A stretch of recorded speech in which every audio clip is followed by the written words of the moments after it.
Hello మన పీఠపామాలు అయితే విషయం ఏంటి అని అంటే మనకి ఇప్పుడు సైప్రస్కు మన 2 తెలుగు రాష్ట్రాల నుంచి వెళ్ళి చాలామంది కొత్త వాళ్ళు వస్తున్నారు. అయితే చాలామంది కొత్త వాళ్ళల్లో నేను రీసెంట్గా కొంతమంది కొత్త వాళ్ళని నేను కలవడం జరిగింది. అయితే విషయం ఏంటంటే ఏం చెప్తున్నారంటే ప్రతి ఒక్కళ్ళు వాళ్ళ అమౌంట్ అనేది కాలేజీకని ఖర్చులకని తెచ్చుకునే 2000 యూరోస్ కానీ మొత్తం ఖర్చు ప్రాసెసింగ్ ఫీజు కానీ అదంతా ఏం చెప్తున్నారంటే ఒకళ్ళు 12 లక్షలు, 15 లక్షలు, 14 లక్షలు చాలా పెద్ద పెద్ద లక్షలల్లో చెప్తున్నారు. అయితే విషయం ఏంటంటే మనకి ఇక్కడ అయ్యే ఖర్చు ఎంత అనంటే ఒక 10 లక్షలు అండర్ 10 లాక్స్ని మనకు సైప్రస్ వీసా ఏ కాలేజీకైనా ఏ యూనివర్సిటీకైనా అండర్ 10 లాక్స్లలోనే మనకు వీసా అనేది స్టూడెంట్ వీసా అనేది అవుతుంది. అయితే విషయం ఏంటంటే అండర్ 10 లాక్స్లోని మీరు తెచ్చుకునే 2000 యూరోస్ ప్లస్ మీ ఫ్లైట్ టికెట్ ప్లస్ 50,000 మీరు షాపింగ్ కూడా చేయవచ్చు.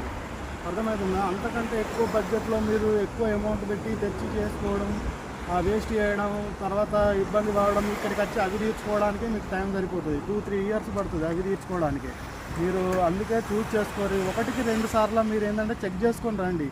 ఎందుకనంటే మీకు తెలిసిన ఇప్పుడు వెబ్సైట్లో కానీ లేకపోతే ఇక్కడ సైప్రస్లో కానీ ఏదైనా కంట్రీస్లలో ఎవరైనా కొంచెం యూరోపియన్ సైడ్లో ఎవరైనా కొంచెం ఉంటే వాళ్ళకి కొంచెం ఒక అవగాహన ఉంటుంది.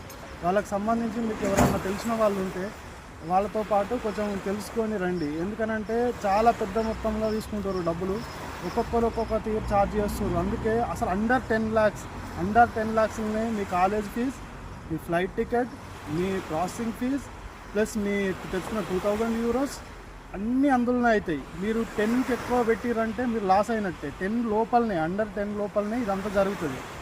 ఒక్కొక్కళ్ళని ఈ మధ్యన కొత్త వాళ్ళని కలిసాను కదా, వాళ్ళు 12 లాక్స్, 13 లాక్స్, 14, 15 అట్లా విపరీతమైన డబ్బులు చెప్తున్నారు. అంత డబ్బులు కావు. ఎందుకంటే మీ ప్రాబ్లమ్ని వాళ్ళు క్యాష్ చేసుకొని 1-2 రూపాయలుగా ఎక్స్ట్రా వేసి మీకు డబ్బులు మీ దగ్గరికి వెళ్ళి తీసుకోవడం జరుగుతుంది. కాబట్టి 1-2 సార్లు చెక్ చేసుకొని నేను ఇప్పుడు ఈ వీడియో చేస్తున్నా కదా, చాలామంది నాకు తెలిసి నన్ను అడుగుతారు ఎందుకు ఇట్లా అమౌంట్ చెప్తున్నావు అది ఇది అని చెప్తారు. నో ప్రాబ్లం, అది పెద్ద చెప్పినా నాకు అంత ఏమి ఉండదు. కాకపోతే నేనేం చెప్తున్నా అంటే అండర్ 10 లాక్స్లో మీకు అన్ని విధాలుగా ఖర్చులు అయిపోతాయి. అది చూసుకొని చేసుకోండి.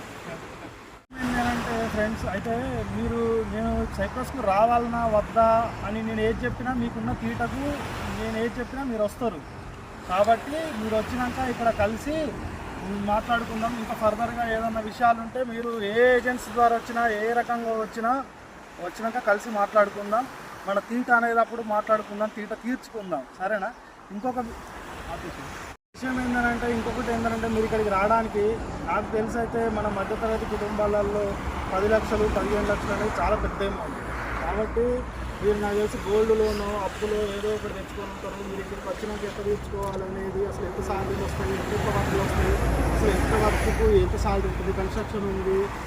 వచ్చిన మన తెలుగు రాష్ట్రాల్లో ఇప్పుడు ఒకప్పుడు పోలాండ్, మాల్టా లాగా ఇప్పుడు సైప్రస్ అనేది కూడా అంత పెద్దగా అయిపోతుంది.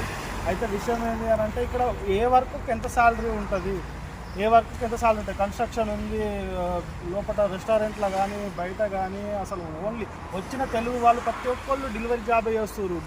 వోల్ట్ ఫుడ్ అసలు ఎవి ఎంత ఛార్జెస్ చేస్తాయి, మనకి ఎంత మిగులుతాయి ఏంది అనేది చాలామంది యూట్యూబర్లు వీడియోలు చేసి ఉంటారు, అందులో చూసుంటారు. అందులో కూడా కొంతవరకు నిజం ఉంది, కొంతవరకు అబద్ధం ఉంది, కొన్ని ఎక్స్ట్రా కూడా చెప్పినవి ఉన్నాయి. విషయం ఏంటంటే నాది ఈ వీడియో ఇంకేదన్నా విషయం ఉన్నా ఫర్దర్గా ఇంకేదైనా ఇన్ఫర్మేషన్ ఉన్నా జెన్యూన్గా నేను మీకు కంపల్సరీ ఇస్తాను. కొంచెం సబ్స్క్రైబ్ చేసి ఫాలో చేసి షేర్ చేస్తే